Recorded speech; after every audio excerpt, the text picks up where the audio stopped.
I never beat her. Hey there, everybody. This is Kenny. This is the Yak with Mac. Welcome back to another edition of the Yak with Mac. And leaders, this is the place. This is a place I want you to come to.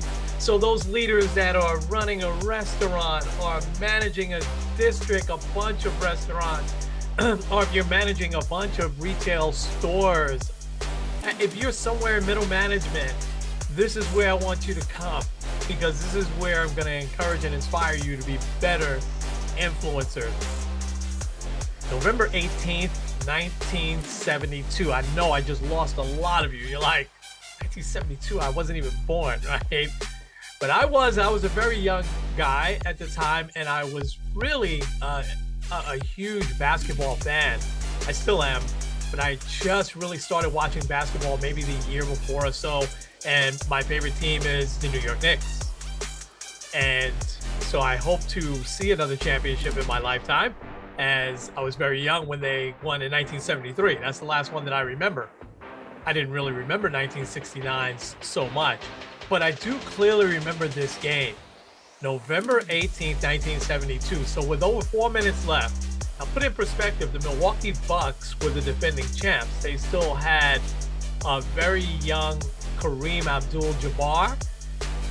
They also had a very old Oscar Robertson, but that duo the year before went all the way to win the title. And so they're still this great, tough team. They won the title in 71. I would say in 72, that would have been the Lakers. So the year before.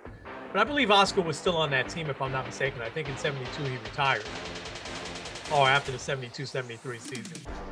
Anyway, here was the score with 4 minutes left. The Bucks were winning 86-68. The final score of that game was the Knicks 87 and the Bucks 86. So yeah, if you're doing the math, the Knicks scored 18 straight points, 19 straight points. They were down by 18. They scored 19 straight points in those 4 minutes and change, and the Bucks did not score at all. What an amazing, amazing win. One of the biggest comebacks, if not the biggest comeback in NBA history. I think with the three-point shot, there's probably been other comebacks, but 4 minutes left. There was no three-point shot back then. Knicks down by 18. They scored 19 straight points in those last 4 minutes, and the Bucks don't score at all. What does that have to do with leadership and what I want to talk about today? So thank you, Marshall, one of the best leaders that I know, for this question and asking for a topic. So if you saw my post, hey, send me topics. I'll be glad to give you my take on them. And I can look up any topic, but I'm going to talk to you from my experience. And as I break down my experience, what was some of the things that I did? And so Marshall's question was, can you talk a little bit about deadlines, meeting deadlines, and working under deadlines? So we all have those. Whether you are running a restaurant or retail store, at some point you're going to be asked, hey, I need you to get this to me by such a date. And so I spent a lot of time within my career as a project manager as well. And in that world, in that space, there were a lot of deadlines. And I'm going to share one. Actually, I'm going to share two, but I'm going to share one that really stands out to where I really nailed it. And so my first real point on this, because I think that Knicks Bucks game really highlights, both ends of the spectrum. Here you have the Knicks now looking up at that scoreboard and down by 18.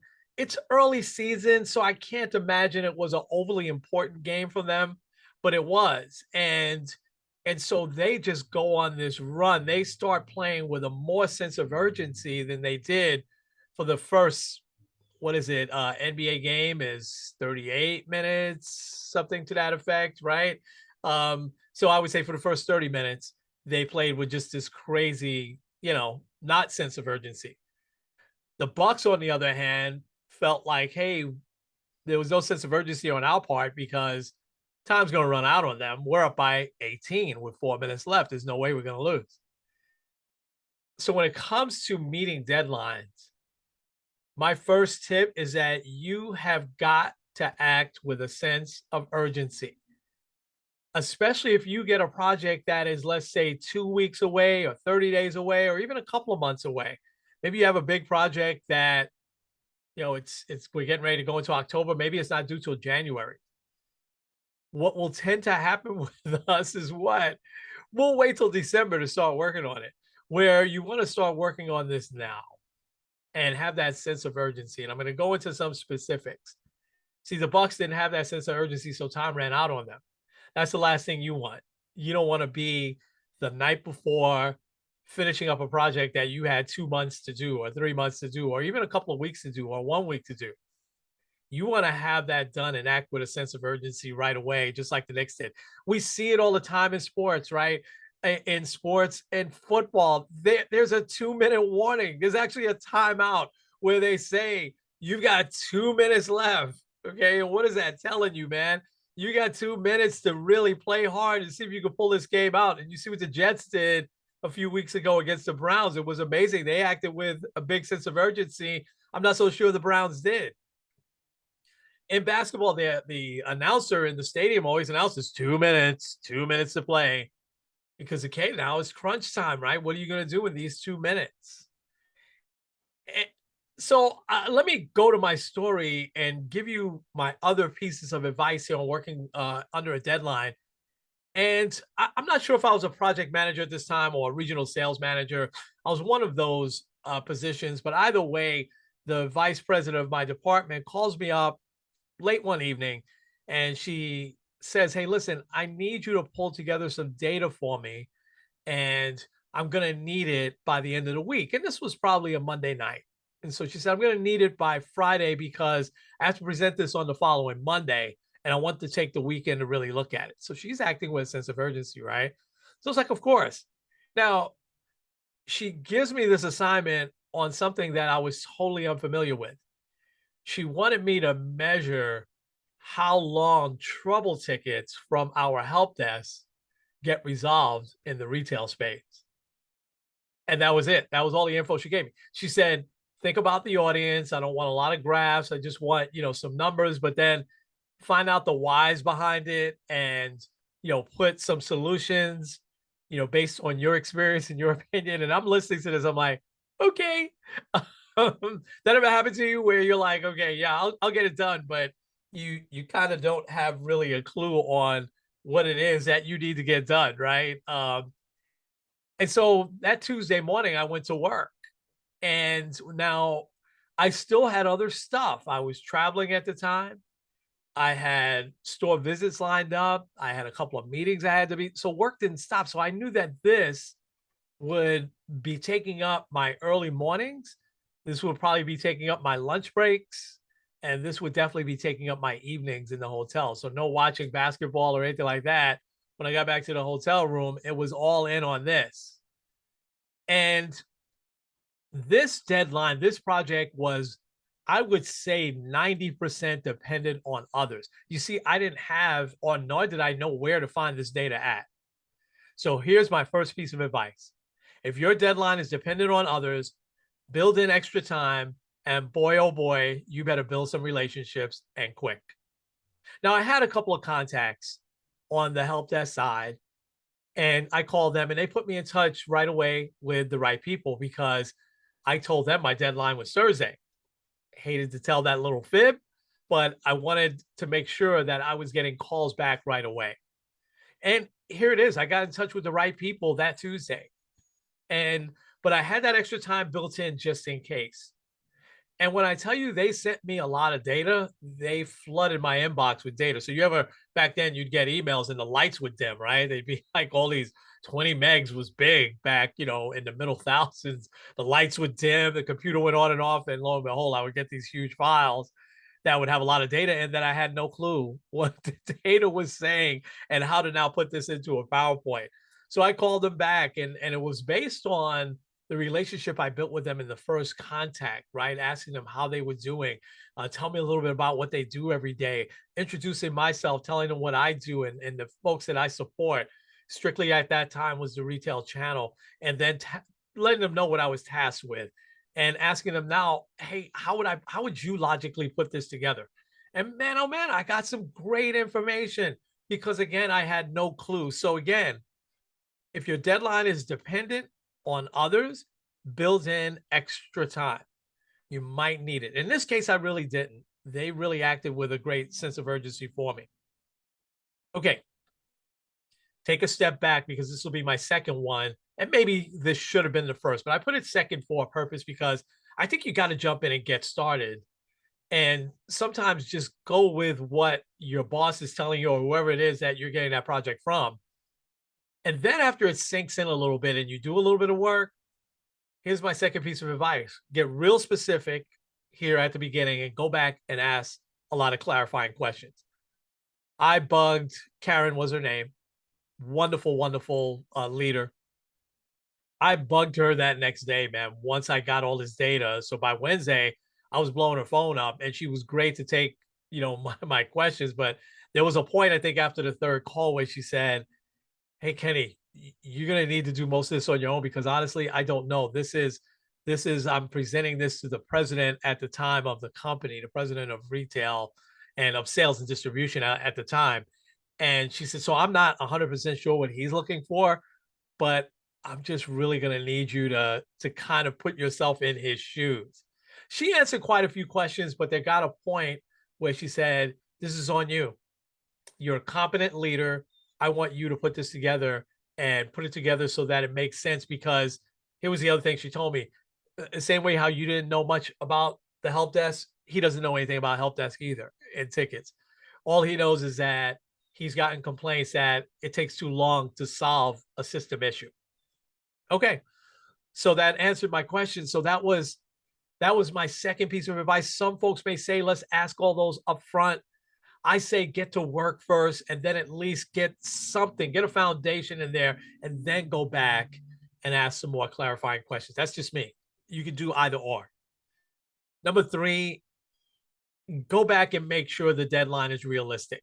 And you're not going to realize that at first until after you do a little bit of work. So for me, once I now knew I had all of this information, once I had a pretty good idea of what she was looking for, and a key part was her telling me that I had to be in this president's shoes of not knowing anything. Well, so I kind of knew that now meeting that Friday deadline was realistic. Even though I had a Thursday night flight back home, I don't remember where I was at, but I had a Thursday night flight back home. So that would be taking up some time because I wouldn't have that evening to really work. I usually couldn't work on an airplane. My mind wouldn't work right.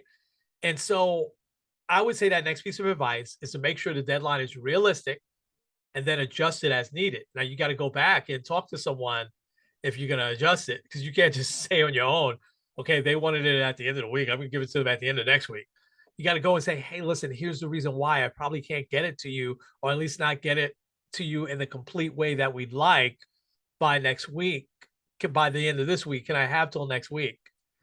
And most projects will be a little bit flexible like that and say, okay. Now I knew there was no flexibility on this one because it's a meeting she was going into that Monday and she needed to have this information. So it's important that adjust it with conversation if that deadline is unrealistic. You're not going to know any of that until you again have a foundation. Here is my fourth one. Give yourself an extra day to finish. So for me, originally I said I'm going to finish this by Thursday evening. I couldn't do that. I realized, oh my gosh, I have a flight. There's no way I could do that.